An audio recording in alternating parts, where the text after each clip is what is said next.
Unfortunately, this really only happens in a minority of the games, and even then, not all the time. Some Sonic games, like the original, never really let you out of that state of heavy sluggishness and constantly slow you down with mini puzzles and diversions that would be much better suited to a Mario game. And others, like the new Sonic Forces, are too simplistic, making the levels much more enjoyable to zoom through at the cost of making them shallow and no fun to navigate. Just kind of frustrating to slog through if you lose your rhythm. Sonic's kind of uneven reputation is down to the fact that so many of his games forgot, or actively tried to avoid, the unique emotional quirk that made his classic games so iconic. While Sonic's weird physics and often unhelpful controls aren't anywhere near as intuitive as Mario's, they are an integral part of the experience. If Sonic didn't feel like it was made of lead, and if his levels didn't pull a few blink-and-you'll-miss-it tricks once in a while, the games wouldn't be nearly as satisfying to master, and there'd be no skill in maintaining that sense of momentum for as long as possible. When designing a platformer, it's very tempting to follow the Mario formula of fun and make it just as freeform and expressive as something Nintendo would design. But in doing so, you lose the ability to convey emotional nuance through the way your character, or characters, control.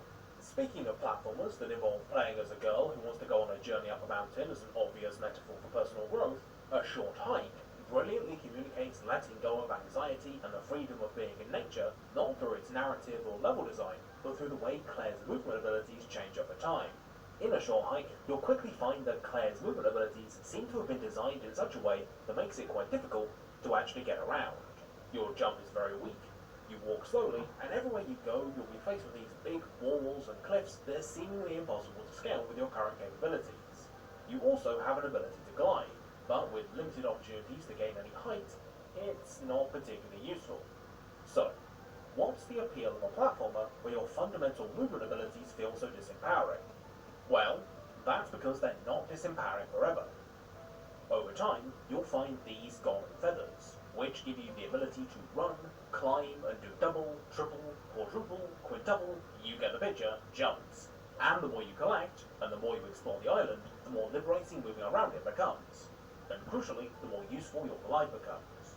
By the end of the game, you'll be soaring around the island from the highest peaks and easily maneuvering across terrain that was a real hassle before.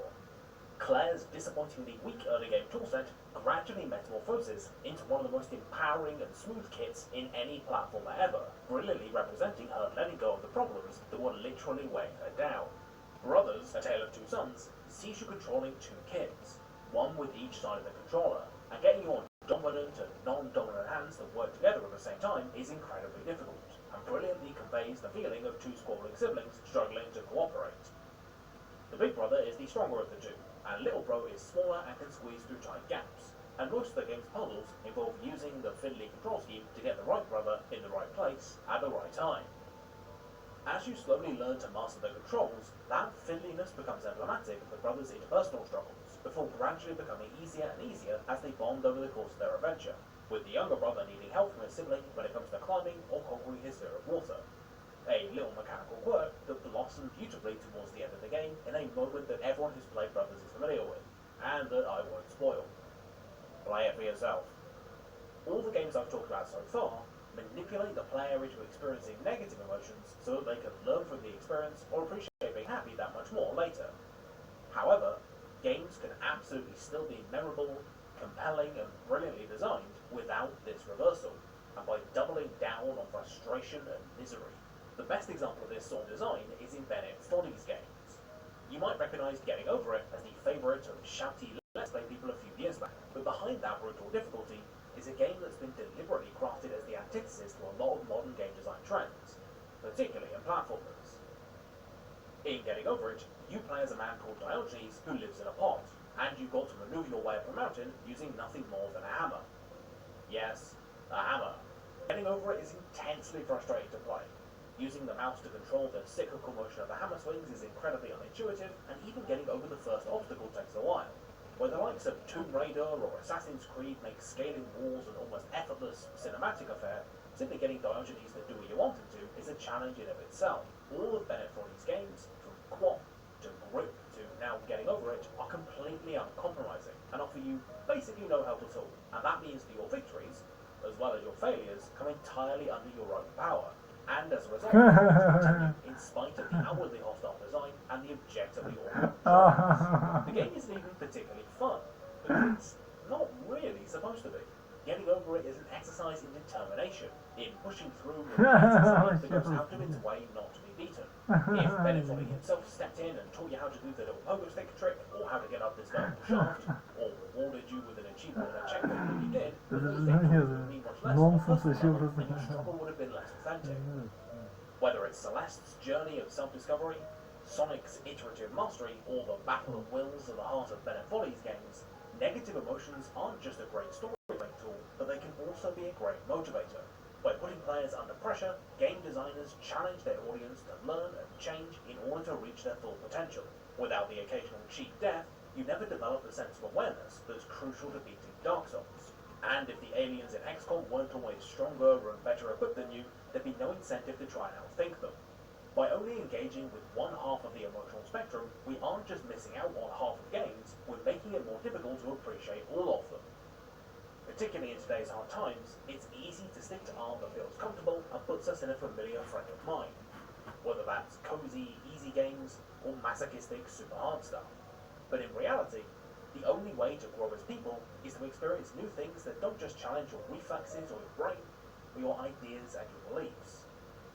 Maybe Celeste will teach you how to stay cool under pressure, maybe a short hike will give you a new perspective on how to focus on the small things in life, and maybe getting over it will harden your resolve to persevere against insurmountable odds.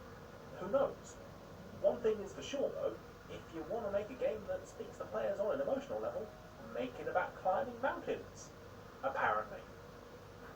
Who knew? Hi, hello, and welcome to that bit I do at the end of every video. What's up? You might have noticed I sound a bit different, and that's because I'm in a new house and have a completely different audio setup. It's not because I've been replaced by a near-perfect alien doppelganger, even if that would be the exact thing I say if I had been replaced by an alien doppelganger, which I must stress, isn't what happened. Anyway, let's talk about people you should subscribe to on YouTube, and this time it's Ed Botnick the, which is a bit of a weird name, but I guess I can't talk. And he's an animator who does these cool lo-fi 3D takes on Mario stuff, and there's also this Smash Bros thing. He's very good at what he does, and I just found him, so why don't you go and take a look over there as well? Finally, I need to thank my top-tier Patreon supporters for being so lovely and also giving me money. If you'd like to join them and get a shout-out of your own, please do check the description. Those people are Alex the Lodge, Asaran, Aula94, Baxter Heel, Big Chess, Brian Rotariani, Calvin Han. Не смешно, что ли?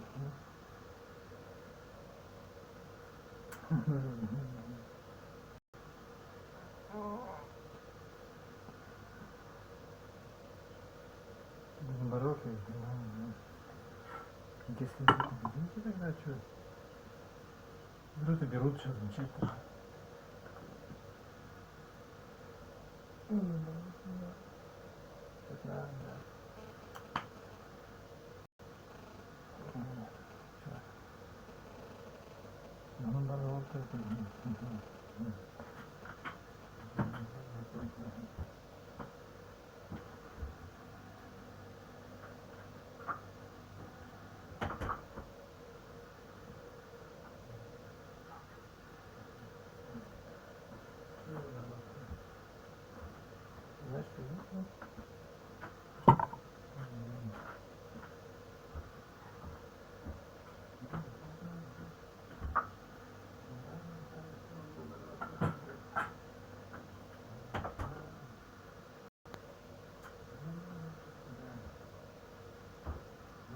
Нет,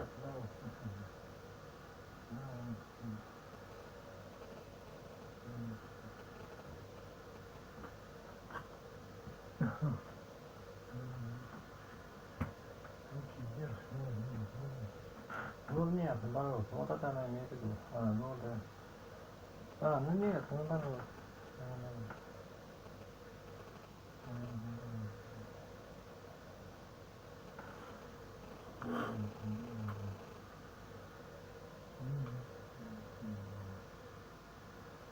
Ну что, в чем проблема? Вот нет, наоборот. Вот нет, себе. Вот